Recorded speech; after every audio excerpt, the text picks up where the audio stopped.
Welcome to this presentation about physical exercise in the early years.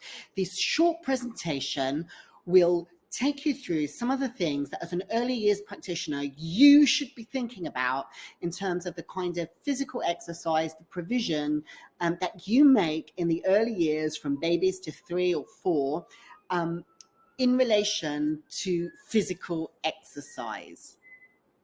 So I'm Sammy Fugler with a background in early years, and I will be walking you through these slides where we're going to give some definitions and explore some understandings about what we mean by physical development in the early years. Let's go. So physical activity, why is it good for children? So physical activity is actually vital for children's health, for their well-being and their development, not just now, but also in the future. Physical activity has lots of health benefits for children. So it strengthens children's bones, their muscles, their hearts and lungs. It improves children's coordination, their balance, their posture, their flexibility, and it helps children stay at a healthy weight. It reduces children's risk of getting heart disease, cancer, and type 2 diabetes.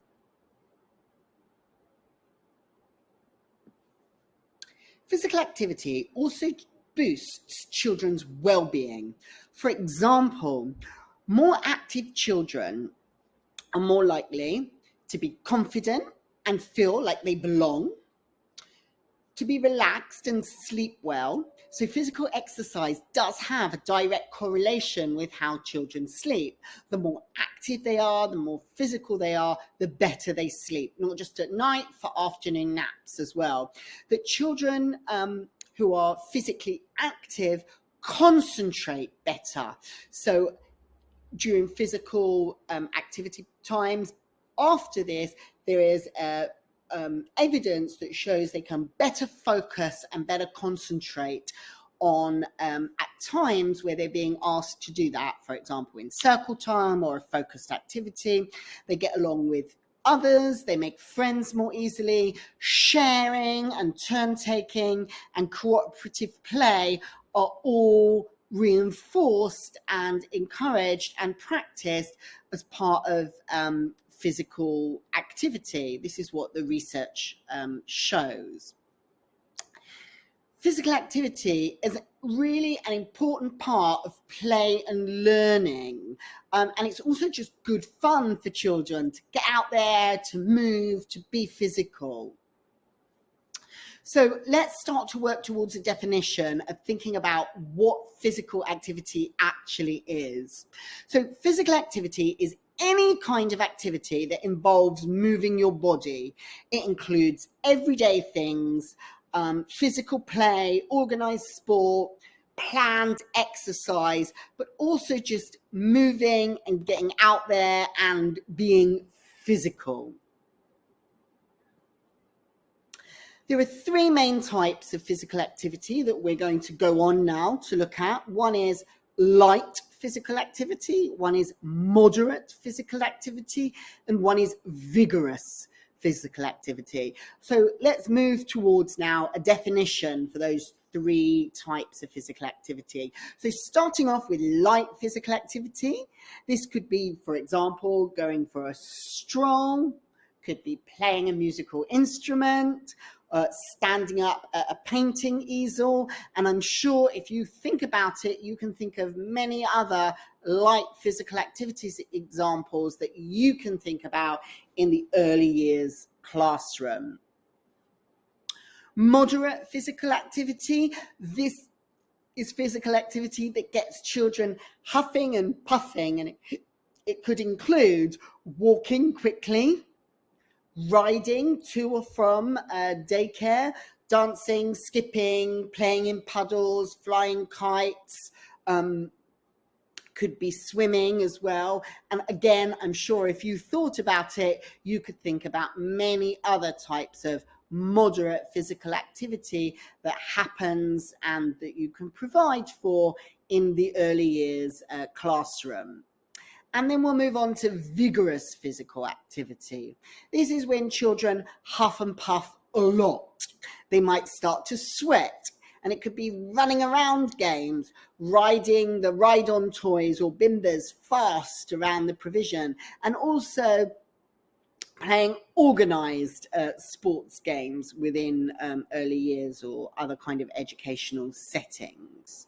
And really, we want to be providing in early years an opportunity for light, moderate, and vigorous physical activity throughout the timetable day with the kinds of activities that we've got on offer. Okay, so we're going to move on to look at activities that strengthen muscles and bones. And I apologize for the N in strengthen going on to the next line on this slide. So there are different activities that make muscles work more than normal and put extra force on bones. For example, running, jumping, lifting, climbing.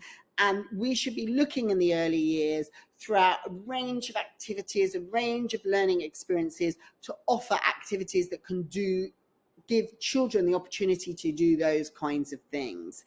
And moderate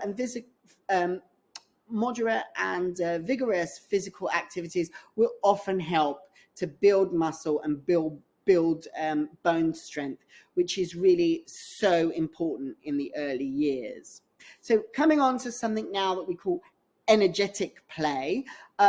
Play is obviously a natural way for children to move and be active. For example, babies rock, kick their feet. Older children run, jump, twirl, kick, throw, dance, especially to music. Play in the playground on equipment with gross motor toys. Can also enjoy rough and tumble play. And much more. And I always say that children, through non-planned sport, just through their regular play, burn off more energy by just playing than kind of planned activity or planned kind of physical activities. So how much physical activity do children in the early years actually need? Let's take a look. So children under 1 should have lots of floor play. Children who aren't up and about yet, still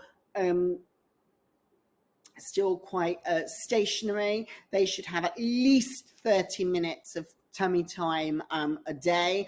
And I would recommend, spreading that out and, even increasing tummy time if they will let you throughout the daycare morning and afternoon. Children aged 1 to 3 should be physically active for at least 3 hours of their waking day. And this includes what we defined before as energetic play. Children aged 3 to 5 should be physically active also for at least 3 hours a day, at least. And this would also include energetic play. So just in terms of physical play in the early years, there's some definitions there for you to think about, some guidance on kind of minimum times that children should be active, and just some food for thought in terms of how you can create that activity in the early years. And I'm sure you're going to have loads of your own ideas as well. And that's it for this really short presentation on physical activity in the early years.